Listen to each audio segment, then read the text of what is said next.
Weldability. अब weldability किसे कहेंगे? वेल्ड की एबिलिटी, वेल्ड करने की एबिलिटी। ओके, उसको क्या है? The weldability may be defined as the property of metal which indicate that is with sorry that with which two similar, sorry spelling mistake है, okay, two similar or dissimilar metals are joined by fusion with or without application of the pressure।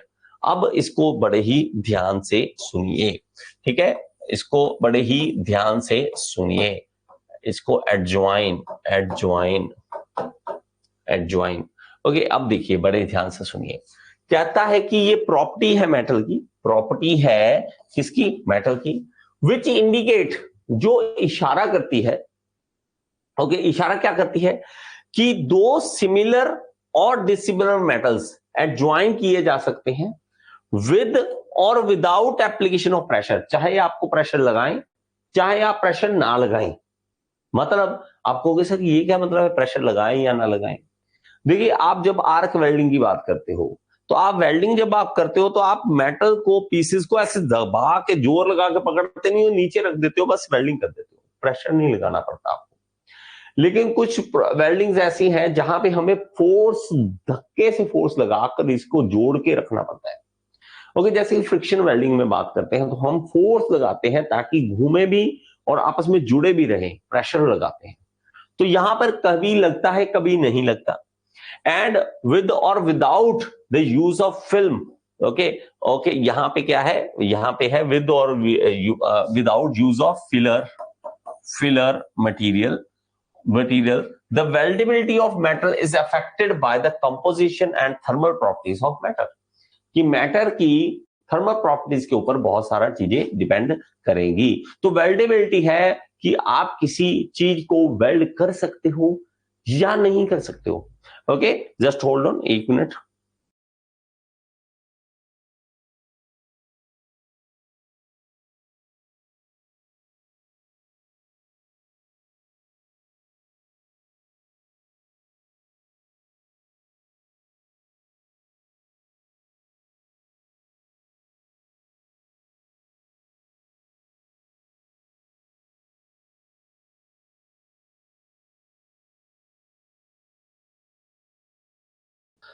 Okay, तो welding, weldability क्या हुआ कि welding उसके ऊपर करनी है तो कैसा हम कर सकते हैं, वो हमारा यहाँ पे प्रॉपर्टी हमें शो करेगी।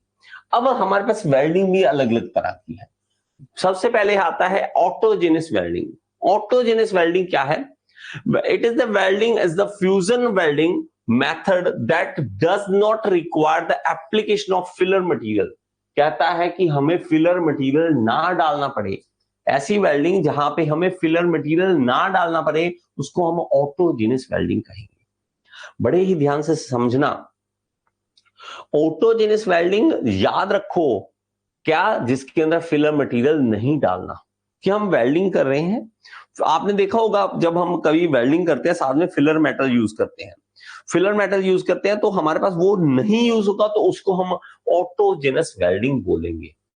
Okay, to form a weld, since solid state welding process generally do not use filler material, they may also be classified as autogenous। तो हम इसको autogenous भी बोलते हैं। आगे आता है होमोजेनस वेल्डिंग। होमोजेनस वेल्डिंग किसे कहेंगे? तो process of joining similar metals with the help of filler material road. हमारे पास फिलर मेटल हम यूज करेंगे और खास क्या गया, सिमिलर मटेरियल को हम जोड़ेंगे। सिमिलर मेटल जब हमारे पास हो कि इधर भी मेरे पास मान लीजिए आयरन है, इधर भी आयरन है, दोनों जोड़ना चाहते हैं, अलग अलग नहीं होना चाहिए, सिमिलर होना चाहिए, तो उसको हम होमोजेनस वेल्डिंग बोलेंगे। ओके, इसके example gas metal arc welding है, इलेक्ट्रोस्लैग वेल्डिंग है, सबमर्ज्ड आर्क वेल्डिंग है। ये सारी वेल्डिंग जो है होमोजेनस वेल्डिंग बोलते हैं। ओके, हेट्रोजेनस वेल्डिंग किसे कहेंगे? हेट्रोजेनस बोलेंगे जब अलग अलग मटेरियल हो। ओके, तो हमारे पास in the heterogeneous process a filler material different from the parent material is used. तो हमारे पास जो है मटेरियल अलग, फिलर मटेरियल जो है अलग मेटल होगा, तो हमारे पास अलग होगा। यहां पे देखिए एक बड़े ही ध्यान से सुनना, यहां पे हमारे पास अगर मान लीजिए मेटल हमारे पास दो है, ठीक है, मान लीजिए यहां भी आयरन है, यहां भी आयरन है, आप जोड़ना चाहते हो फिलर मटेरियल की हेल्प से, लेकिन फिलर मटेरियल जो है वो अलग ही है, मतलब ये आयरन है, ये आयरन है, ये नहीं है, आयरन नहीं है, कुछ और है। तो ये जब अलग आ जाए तो उसको हम क्या कह देते हैं, हेट्रोजेनियस बोल देते हैं, उसको हम हेट्रोजेनियस। जैसे कि soldering and brazing are example of this type, soldering और ब्रेजिंग इसकी टाइप की एग्जांपल है, इसकी टाइप की एग्जांपल है। तो हमारे पास इसमें क्या था, होमोजेनियस में, इसके अंदर वही हमारे पास मटेरियल है, वही फिलर रोड है, सेम होगा, फिलर रोड भी वही होगा, मटेरियल भी वही होगा, सिमिलर मेटल्स होंगे, ये होमोजेनियस है। लेकिन जब हम देखेंगे यहां पर, तो ये हेट्रोजेनियस में अलग फिलर रोड होगी, अलग फिलर रोड होगी। इसके अलावा बेस मेटल किसे कहेंगे, base metal, the metal which is joined और cut is called base metal, जिसको हम ज्वाइन करना चाहते हैं या कटिंग करना चाहते हैं उसको हम बेस मेटल बोलेंगे।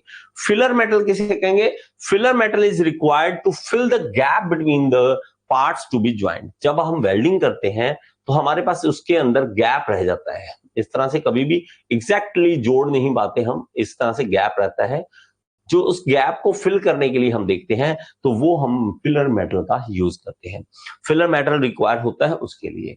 ओके, नेक्स्ट हम